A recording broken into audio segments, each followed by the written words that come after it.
벌써 12월 마지막 달 첫날이기도 하고 첫 주일이기도 합니다.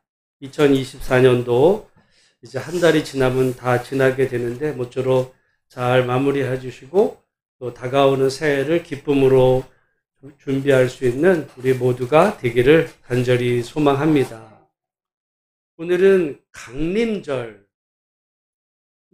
이제 절기입니다. 강림절은 성탄절에서부터 4주간 앞에서 오실 예수 그리스도를 준비하는 그 4주간의 기간, 강림절입니다.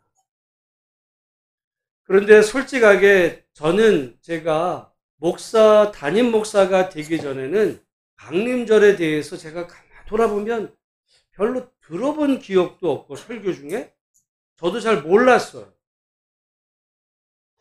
그래서 여러 가지 이유가 있습니다. 여러 가지 이유 가운데 본래 우리 총교도들은 우리 이제 칼빈의 그런 개혁주의 신앙가들은 어떤 절기 같은 것에 대해서 그렇게 중요성을 두지 않았어요. 왜냐하면 종교개혁은 로마 카톨릭에 대항해서 싸웠는데 로마 카톨릭은 그야말로 온통 절기입니다. 제가 어느 정도 심한 절기가 있냐면 제가 전에 우연히 저 세마대를 그렇게 갔다가 우연히 어떤 이렇게 등산하는 어떤 분을 만났는데 저는 그때 그분 통해서 알았어요. 그때가 뭐였냐, 그날이 월요일인가 그랬는데 그때 그 주간이 성모 승천 주일이었어요. 그러니까 성모가 누구야? 마리아가 승천을 했다는 거예요. 그거를 지킵니다, 지금. 그러니까 너무 가톨릭은 별의별 절기가 다 있다 보니까 종교개혁가들은 절기를 부정했어요. 심지어 어느 정도까지 부정했는데 이건 논쟁의 여지가 있는데 칼빈은 성탄절도 거부했다. 이 얘기까지 있어요. 그러나 이제 아니다, 칼빈은 중요하게 여겼다, 이렇게 옥신각신 말이 나올 만큼 우리가 여러분 누군가가 만약에 성탄절을 부인한다 그러면 그거 이단 아니겠어? 이렇게 말할 정도로 실제로 우리 종교개혁가들은 그것까지 이렇게 거부할 만큼 이 절기에 대해서 부정적인 생각들이 사실은 있었습니다. 그러니까 지금 우리 예를 들어 개신교 안에서 지키는 절기는 정말 카톨릭에 비하면 아주 간소화된 거예요. 사실은 여러분 성탄절도요, 우리 카톨릭에서 개신교는 12월 25일을 성탄절이라고 그러지만 또 동방기독교, 서방기독교가 있고 동방기독교는 1월 6일을 주현절이라고 그래서 그 사람들은 성탄절 안 지켜요. 주현절이라고 해서 1월 6일 날 지킵니다. 달라요, 이게.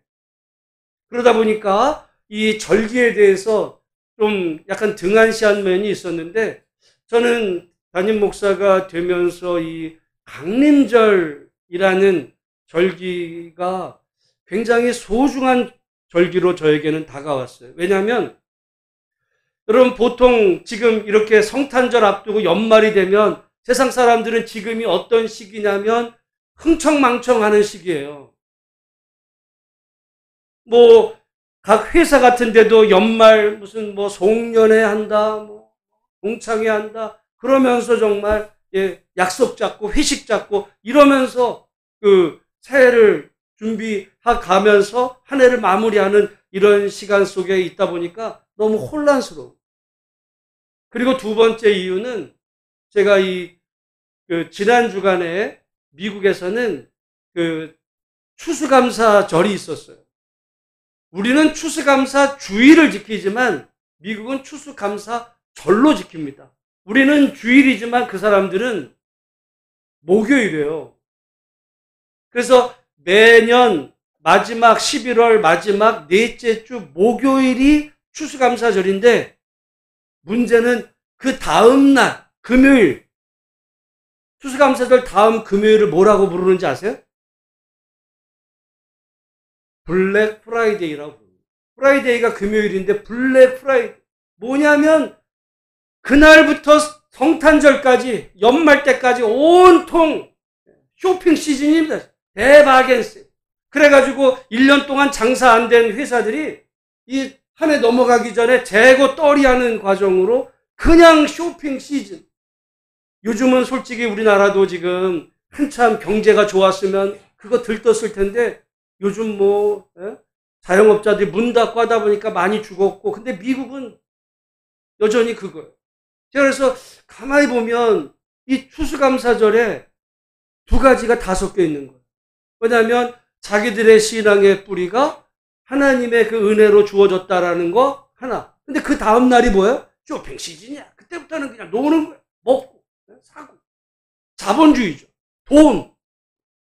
그래서 미국 교회는 이 두 가지가 다 있어요. 하나님, 좋아. 근데 그 다음에는 먹는 거예요. 사고, 쓰고, 즐기고. 이게 연말 시즌에 정말 흥청망청한 이런 시즌을 보내는 가운데 오늘 우리가 신앙인으로 어떻게 이 마지막을 보낼까? 이 강림절이라는 기간을 통해 성탄절 앞에 4주간 전부터 오실 예수 그리스도를 준비하는 이 기간입니다. 여러분, 솔직히 말해서 경제도 안 좋고 우리 지갑도 넉넉하지 않아서 흥청망청 쓸 돈도 없지만 그럼에도 불구하고 우리가 하나님 은혜 안에서 올 마무리를 정말 우리의 믿음을 잘 점검하고 새해를 우리들의 신앙이 정말 새롭게 되는 그런 마음가짐으로 이 한 달간의 이 기간을 잘 보낼 수 있는 복된 은혜가 우리 모두 가운데 있어지시기를 주님의 이름으로 축복합니다. 그래서 이 강림절에는 세 가지 의미가 있어요. 첫 번째는 2000년 전에 이미 오신 예수님. 그분은 이미 유대 땅 베들레헴에 태어나신 바로 그 예수님, 하나님의 아들로 이 땅에 오셨지만 사람들은 그를 영접하지 않았습니다. 오늘날도 우리 가운데 수많은 사람들이 2000년 전에 예수라는 존재 자체도 부인하는 사람도 있을 뿐 아니라 예수가 하나님의 아들이라는 것을 믿지 않는 사람들도 많죠. 그러나 오늘 우리 기독교인들은 기독교인이 됐다라고 하는 것은, 그리스도인이 됐다라고 하는 것은 예수님을 나의 주인으로, 교회 다니는 사람이 아니라 예수님을 나의 주인으로 모신 사람들이라고 하는 사실, 2000년 전에 오신 바로 그 아기 예수가 하나님이 우리 구원을 위해 보내신 하나님의 아들이라는 사실이 여러분의 마음속에 믿어지는 은혜가 있기를 주님의 이름으로 축복합니다. 그게 첫 번째 강림절의 그 의미고요. 두 번째, 오고 계시는 예수님. 예수님은요, 2000년 전에 오신 것만이 아니라 지금도 우리 안에 오고 계세요. 어떻게? 성령. 그러니까 어떤 사람들이 예를 들어 예수님이 2000년 전에 태어났어. 그래, 그런 사람이 있었나 봐. 여러분, 거기서 그친다면요, 아무 의미가 없는 거야. 그거는 2000년 전에 그 땅에 태어나신 바로 그 아기 예수가 마치 아까 우리 집사님 기도했지만 다메섹 도상에서 바울을 만나주신 것 같이 오늘 이 땅을 살아가는 우리에게 성령으로 오시는 바로 그 주님, 여전히 우리가 그분을 어떤 과거의 한 역사적 인물로만이 아니라 나의 주님으로 끊임없이 성령으로 내게 오셔서 성령으로 오시는 바로 그분이 예수님의 영이신 성령으로 충만하게 될 때 우리는 그리스도의 영으로, 하나님의 사람으로 성령 충만하여 우리에게 주어진 인생길을 걸어갈 수 있다는 사실을 기억하고 여러분 기도하실 때 2000년 전에 아기 예수가 나의 주님이라는 사실이 믿어지게 하신 하나님의 앞에 감사할 뿐만 아니라 오늘 지금 내 마음속에, 내 삶 속에 오시는 성령으로 우리를 충만케 채워달라고 간구할 수 있는 복된 성도들이 되시기를 주님의 이름으로 축복합니다. 근데 세 번째가 있어요. 세 번째는 뭐냐면 바로 그분은 장차 심판의 주인으로 이 땅에 오실 예수님이라는 거죠. 여러분, 성경은 언젠가 주님이 이 땅에 다시 오신다는 거야. 근데 그날과 그때는 너희가 알지 못하니 늘 깨어있으라.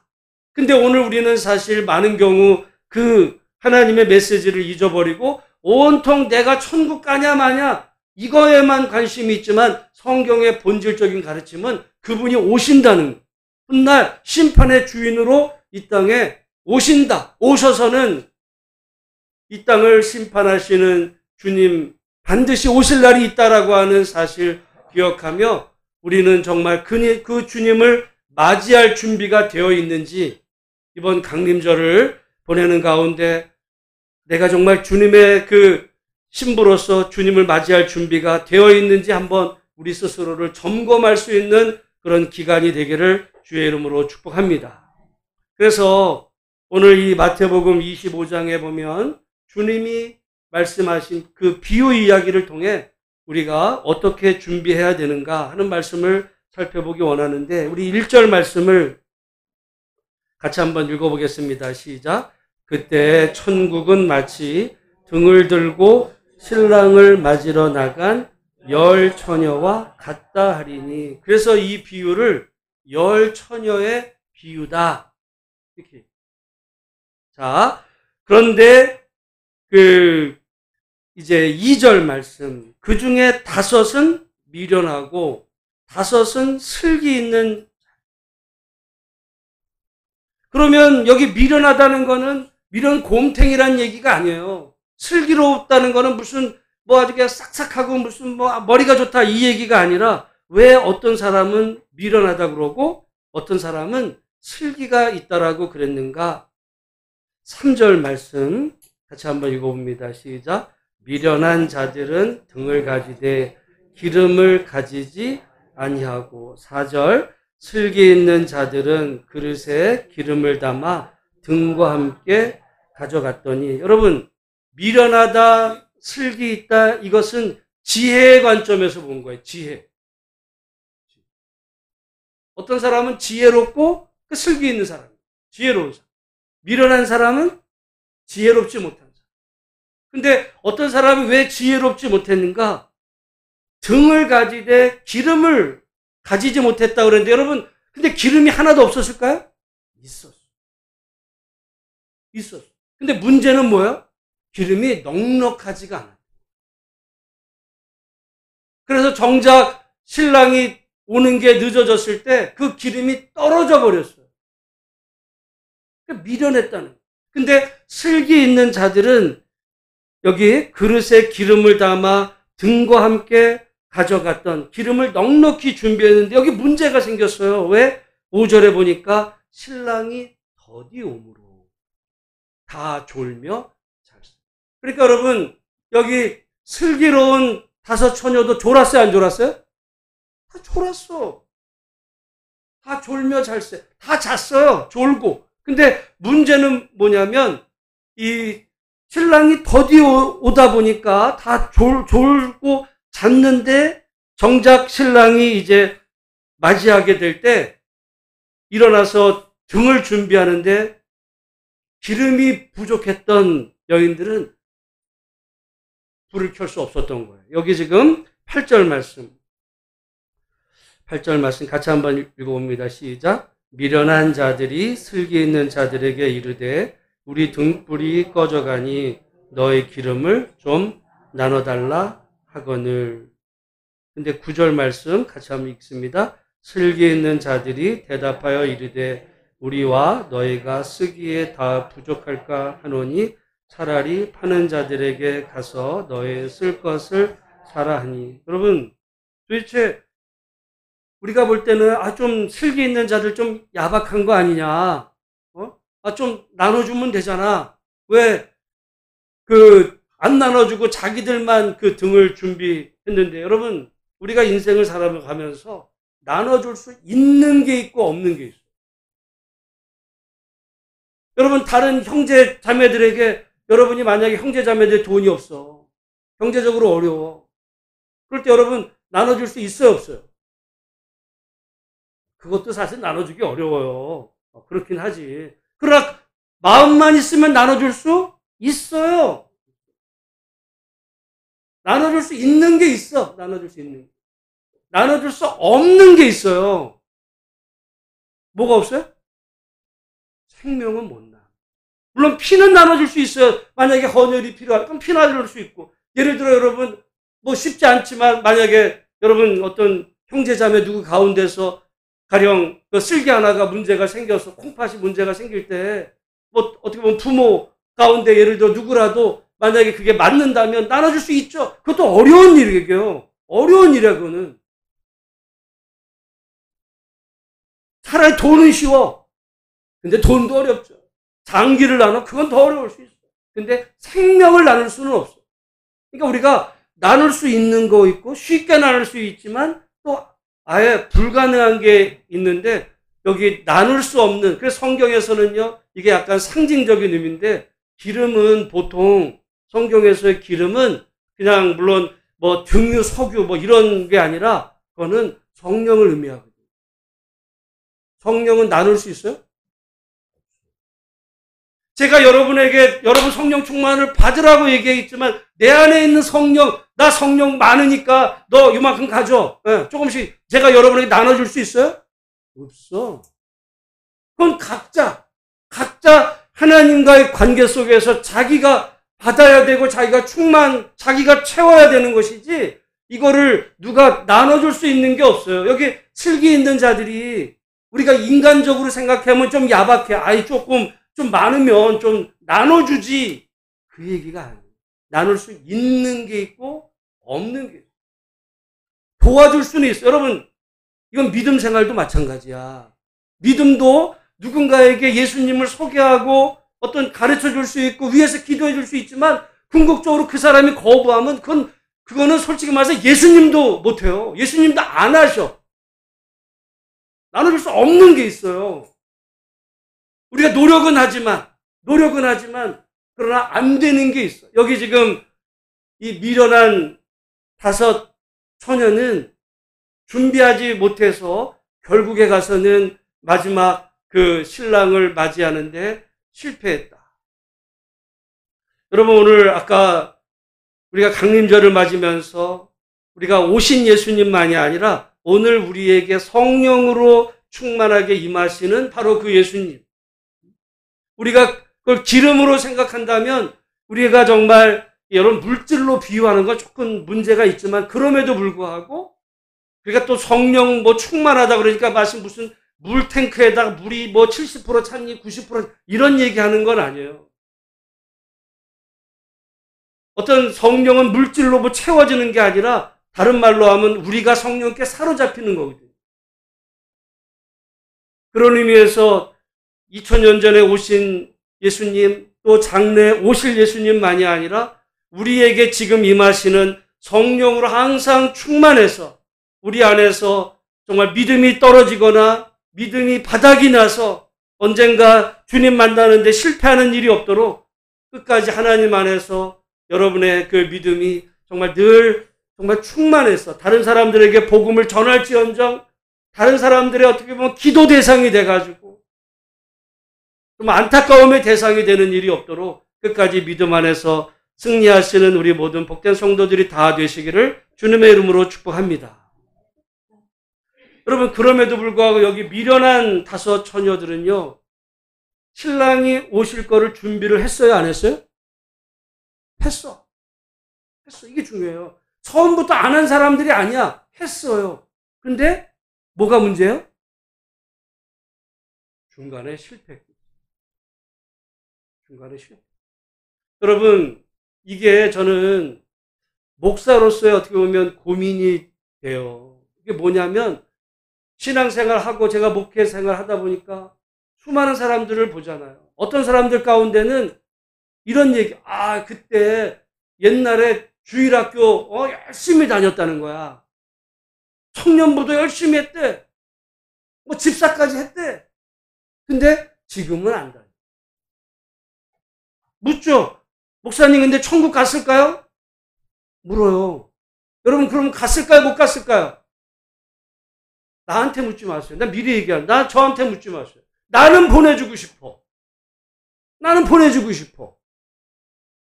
근데 그렇게 따지면 여기 미련한 처녀들은 여러분 어떻게 보면 너무 안타까운 거야. 준비를 했어요? 안 했어요? 했어.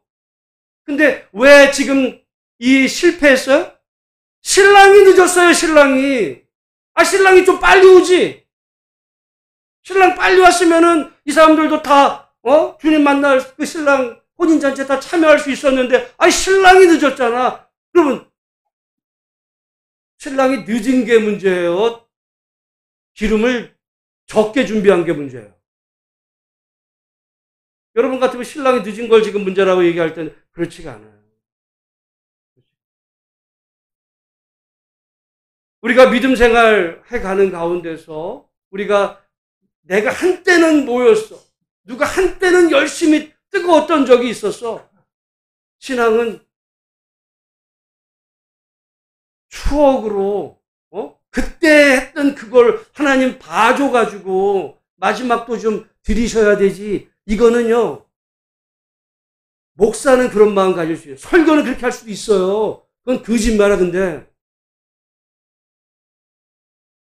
여기 지금 그렇게 따지면 미련한 처녀들은 다 준비했는데 신랑이 늦는 바람에 실패했다면 여러분 오늘 우리가 서면서 끝까지 그래서 믿음 생활은요 1등 하는 게 중요한 게 아니야. 먼저 달리고 막 뜨겁게 하다가 나중에 가서 여러분 초반에 막 뜨거우면요 나중에 하면 분명히 그 사람은 지쳐. 신앙생활은 완주가 중요해요. 믿음의 결승점에 다를 때까지 믿음의 완주.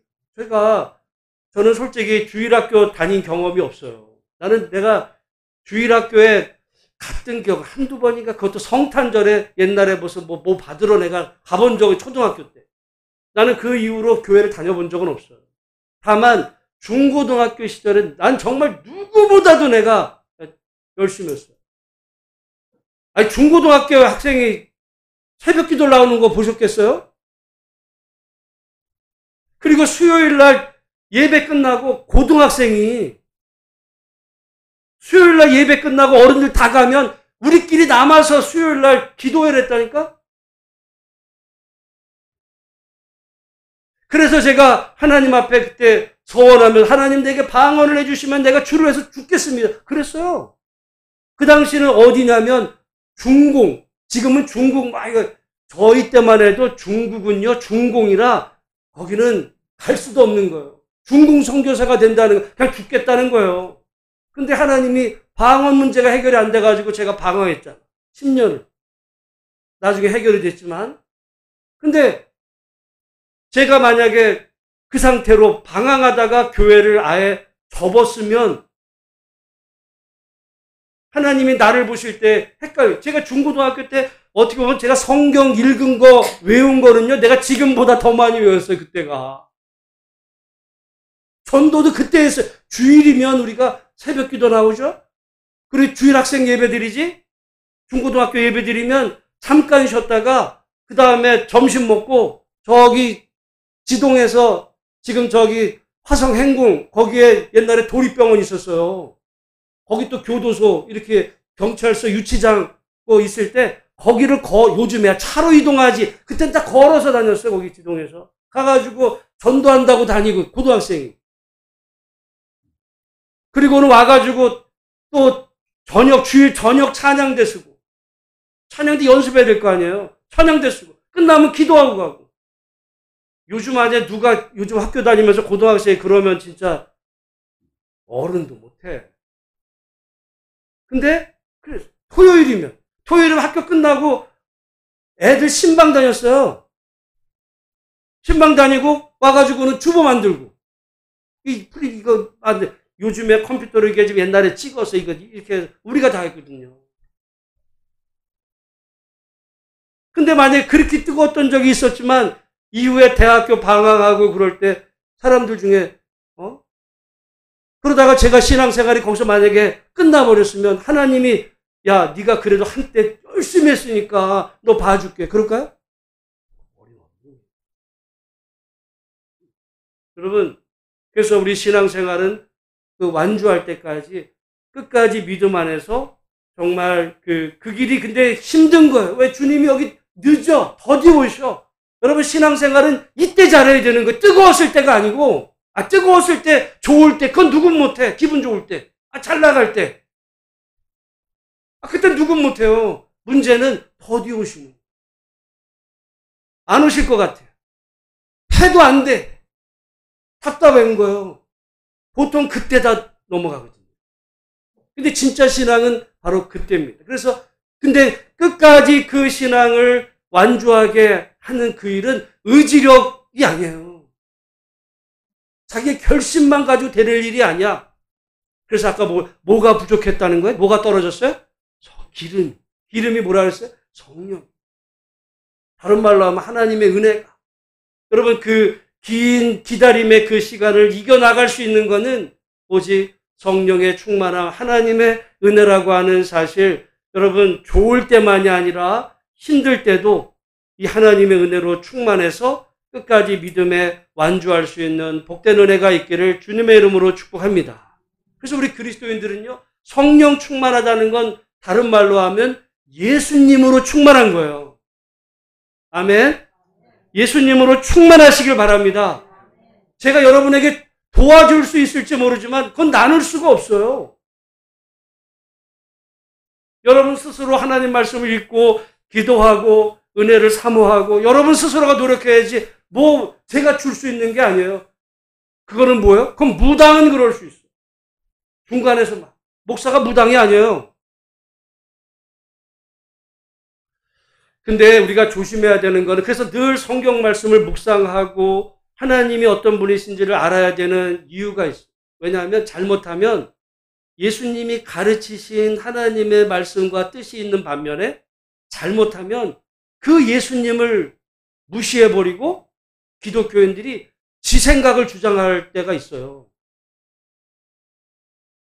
하나님의 그 말씀이 아니라 지 생각. 제가 지난 주간에 이 책을 읽고 참 어떻게 보면 이 표현은 좀 그런데 일종의 은혜를 받았어요. 은혜. 생각을 많이 하게 됐어요. 제목이 뭐냐면 슬픈 붓다예요. 붓다가 누구야? 부처야. 목사가 왜 부처님 얘기를 읽어요? 내게 진짜 은혜 받았어. 내가 사실 기독교 목사로서 내가 불교에 대해서 궁금한 게 있었어. 왜냐하면 부처는 이 해탈을 가르쳤고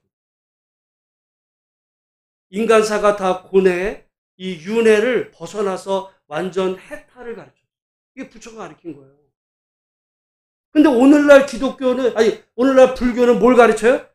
극락왕생을 가르쳐, 극락왕생. 그게 뭐지? 날 늘 고민이었어요. 내가 이 책을 읽고 완전히 쫙 풀렸죠. 이 책을 지은 사람은 대학교 교수예요. 인도 전문이에요. 인도.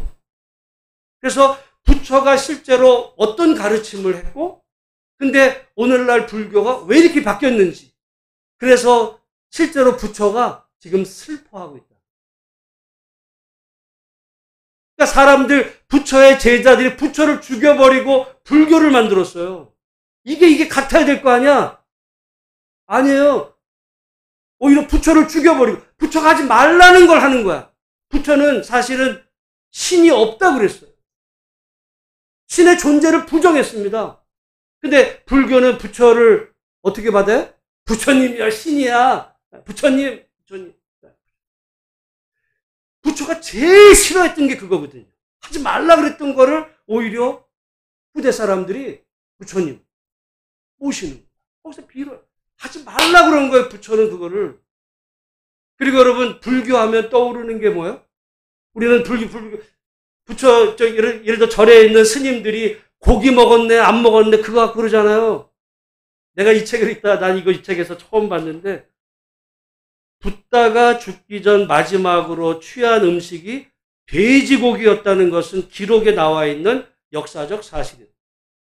부처가 제일 마지막으로 먹었던 음식이 뭐라는 거예요? 돼지고기야. 붓다는 고기를 먹었어요.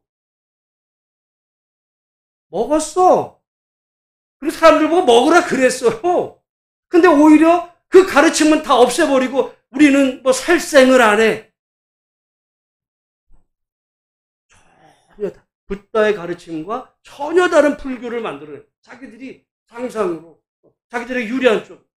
제가 늘 어떤 때 이렇게 표현 쓸 때 기독교가 종교냐 그게 할 때가 있어요.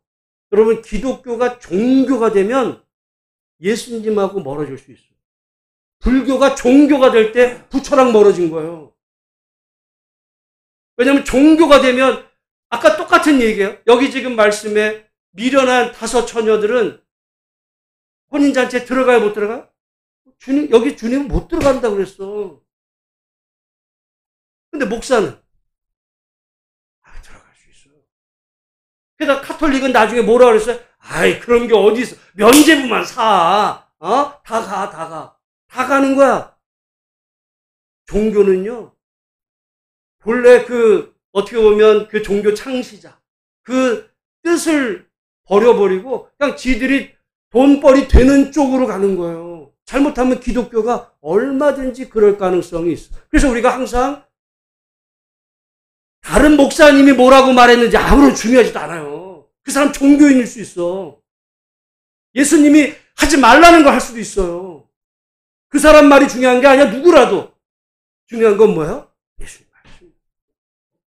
난 그래서 내가 종교가 개혁가들을 존중하는 게 그분들의 끊임없는 가르침이 오직 성경.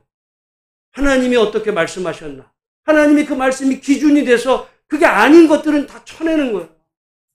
근데 인간은 끊임없이 아유, 어떻게 그렇게만 해. 다 품어야지. 여러분, 만약에 제가 장례식 이런 데서 예를 들어 어떤 한때 믿음 생활했지만 신앙을 떠나서 이런 사람을 갖다가 오늘 이 마태복음 25장 놓고 구원 못 받습니다 라고 말하면 사람들 어떻게 돼요? 기분 나빠. 그래서 저는 이런 장례식에 그런 얘기 안 해요. 지금 얘기해요.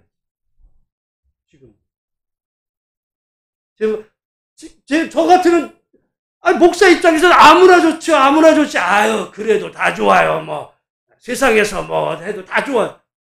어디 그래요? 교회가. 우리가 지난주 호세아서 말씀을 보는 가운데, 제가 그 설교 중에 새벽에 영상 올린 것 중에 그 어느 날 두 마음을 갖지 말라라는 말씀을 거기 올린 적이 있어요.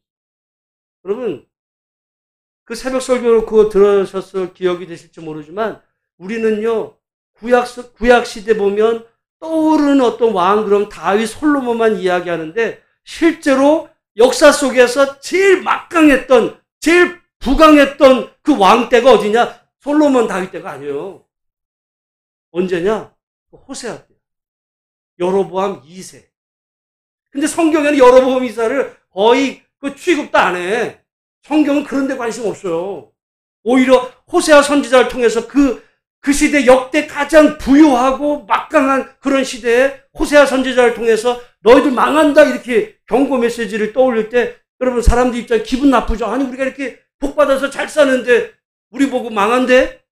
망하긴 뭘 만해 우리가 잘만 사는데 이랬을 거예요 사람들이. 나중에 망하죠. 여러분 그래서 선지자는 뭐 세상이 흥한다. 아우 잘 삽니다. 이게 복입니다. 하나님의 축복입니다. 하나님은 다 용서. 그러지 않아요. 두 마음. 구약 성도들의 문제는 항상 두 마음이에요. 그들은 절대로 하나님을 버린 적이 없어요. 그러나 세상도 좋아요. 돈도 좋아요. 오늘 2000년대 한국교회 와서는 예수 믿고 부자 되세요. 이게 돼버렸어요. 이게 두 마음이야. 이게 종교예요. 예수를 죽이고 기독교가 된 거야. 부자 돼서요가. 목적은 여기 있고, 그건 두 마음이에요. 내가 볼 때 이 책에 시리즈가 있어. 슬픈 붓다도 있지만, 어떤 분은 슬픈 예수를 썼어. 나는 그 책을 안 샀어. 그 얘기 할 거야, 분명히. 안 읽어도 아니까. 여러분, 그래서 우리가 끊임없이 여러분 그 종교 중에 제가 카톨릭의 장점도 많아요, 카톨릭이. 근데 왜 제가 목사로서 카톨릭에 대해서 부정적으로 갔냐면 이 사람들이 그거는 거의 종교화됐거든요. 아까 말했잖아. 마리아 승천. 그래서 예수님을 마리아가 낳을 때 처녀막이 손상이 안 됐다는 거야. 아주 별의별 얘기를 다 해. 성경에 없는 얘기를 해요. 없는 얘기. 왜? 그래야 마리아가 마치 이에 어기도 그 얘기가 나오는데 부처가 태어나자마자 마야, 엄마 이름이 마야거든요. 마야 부인에게 태어나자마자 천상천하 유아독자 외쳤다는 다 거짓말. 후대 사람들이 만들어낸 거예요. 왜? 그래야 우리 부처님은 위대하신 부처님, 능력이 많으신 그 부처님께 우리가 기도하면 그 능력 많으신 그 신께서 우리에게 원하는 것마다 부자를 채워주시지. 그래서 부처를 죽이고 불교가. 여러분, 근데 남 얘기할 게 없어요. 기독교도 잘못하면 예수를 죽이고 기독교라는 종교로. 그래서 우리가 끊임없이 주님의 말씀에 비추어서 어떤 거라도 누가 뭐라도. 그래서 여러분 제가 가끔 다른 기독교, 다른 목회자를 때로 어떻게 보면 비판적으로 바라보는 이유가 그거예요. 그래야 진정한 예수를 우리가 찾아가고 올바르게 바로 믿는 길이니까. 사람들이 다 간다고 해서 그 길이 맞는 게 아니에요. 그건 두 마음이고. 오늘 강림절 기간 보내면서 그래서 오늘 여기 지금 그 신랑을 맞이한 그 신부. 여러분 신부에게 제일 중요한 게 뭐냐면 그거는 순결함입니다. 요즘은 조금 바뀌었어요. 요즘은 부부가 결혼하려고 해도 신부에게도 능력을 요구해. 능력, 신부. 그러다 보니까 이혼도 많아지는 거예요. 신부에게 제일 중요한 건 능력이 아니라 그는 순결함. 어떻게 보면 남편에 대한 온전한 사랑입니다. 똑같아요. 신랑 대신 우리 주님께 우리가 능력자를 말하지 않아요. 주님은 우리의 순결함. 정말 한결같은 사람. 두 마음이 하면 한 마음. 여러분 어떤 능력 있는 어떤 배우자가 그건 신부만 아니 신랑감도 요즘 신랑감이 능력은 많은데 꼭 지가 잘 돼가지고 능력 많아지면 꼭 바람피는 인간이 있어요. 마음이 두 마음이야. 그러면 여러분 그 가정은 이미 끝난 거예요. 신앙 안에서도 중요한 건 두 마음이 아니라 하나님은 그걸 제일 싫어요. 구약 성도들을 향해서 끊임없이 경고한 게 두 마음 얘기입니다. 오늘 여기 이 미련한 다섯 처녀와 슬기로운 다섯 처녀, 기름은 성령 충만, 늘 성령 충만해서 그분이 더디 오실지라도 끝까지 기다리는 일에 실패하지 않고 다 오시는 주님을 기쁨으로 맞이할 수 있는 복된 은혜가 우리 모든 성도 가운데 있어지시기를 주님의 이름으로 축복합니다. 기도하겠습니다. 하나님 아버지,